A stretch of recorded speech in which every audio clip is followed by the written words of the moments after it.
tirada guud ee dadkani tahriibiyaasha laga soo badbaadiyay badda Mediterranean-ka ee u dhaxaysa qaaradaha Afrika iyo Yurub ayaa ahayd ku dhawaad 500 oo qof oo muhaajiriin ah oo ay u badnaayeen Soomaali kadib markii doonyaha ay la socdeen ay ku kaceen dabaylo iyo muujado xoogan oo hirar ah.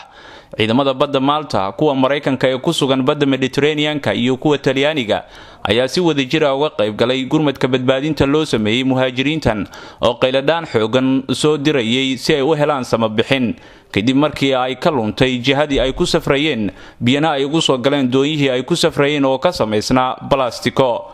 Ra'iisul Wasaaraha Jasiiradda Malta Joseph Muscat ayaa uga mahadceliyay ciidamada Malta, kuwa Mareykanka iyo kuwa Talyaaniga ee sida wadajirka u soo badbaadiyay muhaajiriintan. qayb ka mid ah tahriibiyaasha ayaa waxaa loo kaxeeyay dhanka Talyaaniga halka qaybtii kalena la keenay Jasiiradda Malta. geeska kale madaxweynaha dalka Malta Mary Louise ayaa iyana xafiiskeeda kula hadashay warfidiyeenada waxaana ay sheegtay in muhiim ay tahay in Yurub ay isu taagto wax u qabashada qaxootiga qulqulka ee soo gaaraya qaaradda gaar ahaan caruurta si riyooyinkooda loogu rumeeyo. Children are the present and the future of our societies. Children are the present and the future of our nations. Children are the present and the future of our states. caruurtu waa lafdhabarka bulshada, caruurta waa mustaqbalka berito, caruurta waa hogaamiyaasha wadan walba.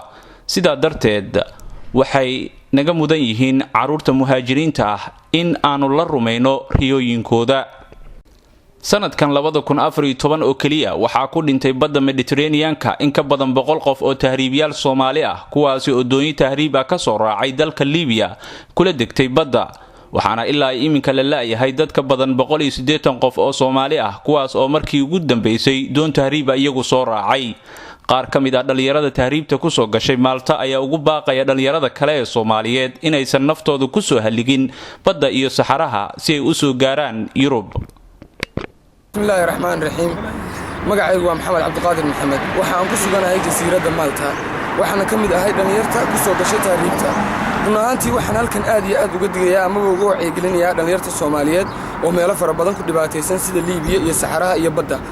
sanadkan 2014 waxaa la laayahay 180 qof oo runtii haddana ay dad kale ay ugu jiraan inay u soo qalab qaataan safarka tahriibka. runaantii safarka tahriibka waxa weeye dhibaatooyin fara badan ayaa la maraa. haddana dad ayaa waxa ay naawilayaan in ay safarkaas soo galaan aanana la socon xaaladooda.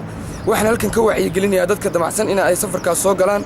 waxaan wacyigelinayaa dhammaan dhalinyarada Soomaaliyeed ee ku sugan wadankii. waxaan u sheegayaa in safarkan tahriibta ah oo qaar fara badan ay niyadda ku hayaan inuu yahay mid aad iyo aad u dhib badan. sanadkan gudihiisana ilaa 200 iyo ka badan ay badda ku dhinteen, qaar saxaraha ay ku nafaayeen, qaar saxaraha xabsiyada Liibiya ay ku xidhan yihiin. warnamayo safarku waa dhib badan yahay. annagu de naf bixi weeyay baanu wadnaa oo meesha ku nimid. hadda waxaan ku sugannahay Malta. waxa laaliya dhibaatooyinka aan u soo marnayna ilaa hadda waxaanu tiigsanaynay ma hayno, xerooyin baanu ku jirnaa. isku darka 3 sano ee tagay Malta waxaa soo gaaray 4935 qof oo tahriibiyaal ah ayna u badan yihiin Soomaali. waxaana tiro intaasi ka badan oo tahriibiyaal ay gaareen dalka Talyaaniga. si kastoo ay ahaataba tahriibta ayaa ah dil naftaada. Axmed Nuur Ibraahim, Universal TV, Malta.